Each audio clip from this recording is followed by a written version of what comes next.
So நம்ம இப்போ பார்த்தீங்கன்னா ஆழியார் டேமுக்குள்ளே என்ட்ரு ஆயாச்சு. ஸோ என்ட்ரு ஆன உடனே கீழே எதுவுமே அந்த ப்ளே ஸ்டேஷன் எதுவுமே அது மாதிரி பார்க்கல. நேராக வந்து டேமோட வியூ பார்க்குறதுக்காண்டி மேலே ஏறிட்டோம். ஸோ நடந்து போகிறதுங்கிறது ரொம்பவே சிரமம் தான். மேலே ரிஸ்க் எடுத்து ஏறிட்டு தான் இருக்கோம். ஏகப்பட்ட ஸ்டெப்ஸ் இருக்குது.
மேலே ஏறி வந்தாச்சு. ஏறி வந்த உடனே டேம் வியூ பார்த்து அப்படியே உட்காந்தாச்சு.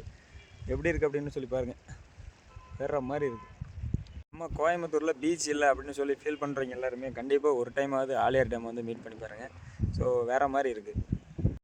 டேமோட வியூ பாயிண்ட்டை பார்க்கணும் அப்படின்னு சொல்லி மேலே வரீங்க அப்படின்னா வெயிலுக்கு தாங்குகிற சக்தி கொஞ்சம் தயாராகவே இருக்கணும். வெயில் சும்மா அல்லது இந்த ஸ்பாட் வந்து ரொம்பவே முக்கியமான இடம் அப்படின்னு சொல்லலாம். ஏன் அப்படின்னு பார்த்தீங்கன்னா நம்ம சூரியவம்சம் படத்தில் சரத்குமார் சாரோட அவ்வளோ பெரிய ஃப்ளாஷ்பேக்காக சிம்பிளாக உட்காந்து சொல்கிற இடம் இந்த இடம் தான். ஸோ அந்த இடத்துல நம்ம உட்காந்துட்டு இருக்கோம் அப்படின்னு நினைக்கும் போது கொஞ்சம் நல்லாயிருக்கு. நம்ம இந்த டேமுக்கு வந்த முக்கியமான காரணம் என்ன அப்படின்னு பார்த்தீங்கன்னா நம்ம இந்த டேமில் இந்த அணைக்கட்டு ஓப்பன் பண்ணுற இடம் எப்படி இருக்குது அப்படின்னு சொல்லி பார்க்கலான்றதை ரொம்பவே இன்ட்ரெஸ்டிங்காக வந்தேன். ஸோ ஆனால் நம்ம வந்தது வந்து என்ன அப்படின்னு பார்த்தீங்கன்னா நம்ம இங்கே வந்ததுக்கப்புறம் இப்போ மேலே வந்து பார்க்கும்போது கேட் வந்து க்ளோஸில் இருக்குது. ஸோ க்ளோஸில் இருக்குது அப்படிங்கும்போது நம்மளால் அங்கே போய் பார்க்க வாய்ப்பு இல்லை.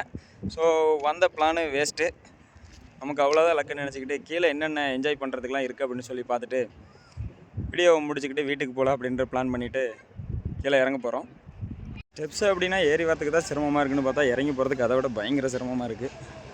ஸோ இங்கே பார்த்தீங்க அப்படின்னா மோஸ்ட்டாக வந்து ஃபேமிலிஸ் வர இடங்க. அதாவது ஃபேமிலிஸை வந்து எல்லாம் குழந்தைங்களோட வச்சு ஜாலியாக ஒரு ஃபன் பண்ணுற ஒரு இடம். இங்கே நீங்கள் தனியாக வந்தீங்க அப்படின்னா கண்டிப்பாக ஃபீல் பண்ணுவீங்க. ஸோ தனியாக வந்து யாரும் ஃபீல் பண்ணாதீங்க. நல்லா ஃபேமிலியோட வந்து என்ஜாய் பண்ணுங்கள். என்ஜாய் பண்ணுறதுக்கான தகுந்த இடம் தான் ஆழியார் டேம். ஆழியார் டேம் வந்து பார்த்திங்க அப்படின்னா 1957ஆம் ஆண்டு தமிழ்நாடு அரசால் கட்ட தொடங்கியிருக்குங்க. அப்போ ஆரம்பித்து வந்து பார்த்திங்கன்னா 1962ஆம் ஆண்டு ஓப்பன் பண்ணியிருக்காங்க. ஸோ இதுக்கான பெயர் காரணம் அப்படின்னு பார்த்திங்க அப்படின்னா ஆழி அப்படின்னு சொன்னால் கடல் அப்படின்ற பொருளை குறிக்கிறதுனால ஸோ ஆழியார் அணை அப்படின்னு சொல்லி பெயர் சூட்டப்பட்டுள்ளதாக காரணம் இருக்குங்க. ஸோ இது கரெக்டான காரணம் அப்படின்னு எனக்கு தெரியல. ஆனால் இதுதான் கரெக்டான ரீசன் அப்படின்னு சொல்லப்படுது. ஸோ உங்களுக்கு கரெக்டான ரீசன் தெரிஞ்சிச்சு அப்படின்னா கீழே கமெண்ட் பாக்ஸில் கமெண்ட் பண்ணுங்கள்.